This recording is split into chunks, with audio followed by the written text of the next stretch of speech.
নমস্কার, ভারতীয় জনতা পার্টি জিন্দাবাদ। আমরা উত্তর দোতরা গ্রাম পঞ্চায়েতের আমাদের দলের তরফে মনোনীত প্রার্থীদেরকে নিয়ে আমরা আজকে পানিসাগর প্রশাসনের নিকট আমাদের মনোনয়ন জমা করেছি। আমাদের মধ্যে আমাদের মণ্ডল সদস্য, বুথ প্রেসিডেন্ট, সম্পাদক সহ মহিলা শক্তি সকলে উপস্থিত ছিলেন। আমরা অত্যন্ত সাড়ম্বরে, অত্যন্ত আনন্দের সহিত ভারতীয় জনতা দলের জয়কে সুনিশ্চিত করার জন্য আমরা সকলের সহযোগিতায় আমরা সঙ্গে নিয়ে গুরুজনদের আশীর্বাদ নিয়ে আমরা এখানে আজকে বিডিও সাহেবের অফিসে এসে আমাদের মনোনয়নপত্র জমা দিয়েছি। আমাদের মহিলা নেত্রী যারা আছেন, আমাদের সমিতির যিনি প্রার্থী আছেন শম্পা দাস সহ সকলেই আমরা অত্যন্ত সুষ্ঠুভাবে আমাদের এই মনোনয়ন জমা পর্বকে সম্পন্ন করেছি। আজকের পর থেকে আমাদের পঞ্চায়েতের দ্বারে দ্বারে, ওয়ার্ডে ওয়ার্ডে আমাদের কর্মী যারা যুবক ভাইয়েরা আছেন, আমাদের প্রবীণ নেতৃত্ব যারা আছেন, সকলদের সঙ্গে একত্রিত হয়ে আমরা সমবেতভাবে আমরা লড়াইয়ের ময়দানে আছি। জয় আমাদের সুনিশ্চিত। আমরা মানুষের জন্য কাজ করেছি বিগত 5 বছর যাবৎ। আমাদের মানুষের আশা আকাঙ্ক্ষা পূরণ করতে আমরা সাফল্য লাভ করেছি। আগামী দিনেও আমাদের উপর অনেক দায়িত্ব থাকবে। গ্রামের উন্নয়ন যাতে ঘটে, আগামী দিনে যাতে আমাদের গ্রাম পানিসাগর ব্লকে একটা স্বনির্ভর এবং উন্নত গ্রামে পরিণত হতে পারে, তার জন্য আমাদের সকল কর্মী এবং যারা প্রার্থী হয়েছেন সকলেই বদ্ধপরিকর, সকলে জনগণের পাশে আছেন, থাকবেন। সকলকে ধন্যবাদ জানাই। গ্রামের মানুষ আমাদের দুহাত ভরে আশীর্বাদ করবেন, এই আশীর্বাদ কামনা করে আমরা আজকে এখান থেকে আমাদের মনোনয়ন পূর্ব কাজ সম্পন্ন করে আমরা বাড়ি ফিরবো।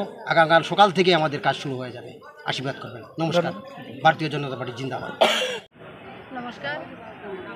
আমরা যুবরাজনগর কেন্দ্রের 56 নং কেন্দ্রের অন্তর্গত 4টি গাঁওসভা পড়েছে আমাদের পানিসাগরের আন্ডারে।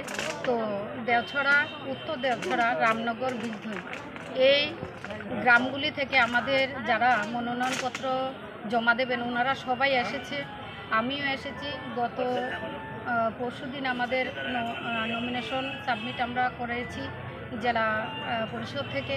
তো আমি আশা রাখছি আমাদের যারা মনোনয়নপত্র জমা দিতে আসছেন সুন্দরভাবে এটা সম্পূর্ণ হবে এবং আমাদের মোদিজি যে লক্ষ্য সবকা সাথ সবকা বিকাশ, সেই লক্ষ্যে আমাদের সকল দিদিরা ভাইয়েরা যারা প্রার্থী হবেন সরকারের জন্য কাজ করে যাবেন, এই আকাঙ্ক্ষা আমি রাখছি বোনেদের কাছ থেকে।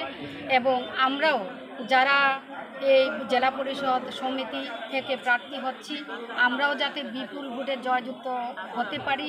সব গাঁওসভার সমস্ত জনসাধারণ আমাদের গণদেবতার কাছে সেই আশীর্বাদ রাখব যে আমাদের উন্নয়নের মাধ্যমে আমরা যাতে ওনাদের জন্য কাজ করতে পারি, সেই লক্ষ্যে ওনারা যাতে ভারতীয় জনতা পার্টিকে পদ্মফুল চিহ্নে ভোট দিয়ে প্রতিটি প্রার্থীকে জয়যুক্ত করেন বিপুল ভোটে, সেই আশা রাখছি। নমস্কার। আমরা দেখতে পেয়েছি যে বিরোধীরাও এবার সক্রিয়ভাবে নমিনেশনপত্র জমা দিয়ে, সেই ব্যাপারে কী বলবে? গণতান্ত্রিক এই বিষয়ে বলবো, দেখুন গণতান্ত্রিক অধিকার সকলেরই রয়েছে, ওনারা নমিনেশন দিচ্ছেন, দেব, এটা তো সবারই কর্তব্য বা নিয়মের মধ্যে পড়ে, ওনারা দিচ্ছেন, দেবেন অবশ্যই। কিন্তু আমরা আশা রাখবো আমাদের মোদিজি যে লক্ষ্যে ভারতবর্ষের জন্য কাজ করে যাচ্ছেন, সেই লক্ষ্যে আমরা যারা প্রার্থী হয়েছি ভারতীয় জনতা পার্টির পক্ষ থেকে আমরা সকলেই গণদেবতা যারা রয়েছেন আমাদেরকেই বিপুল ভোটে জয়যুক্ত করবেন, সেই আশাই রাখছি।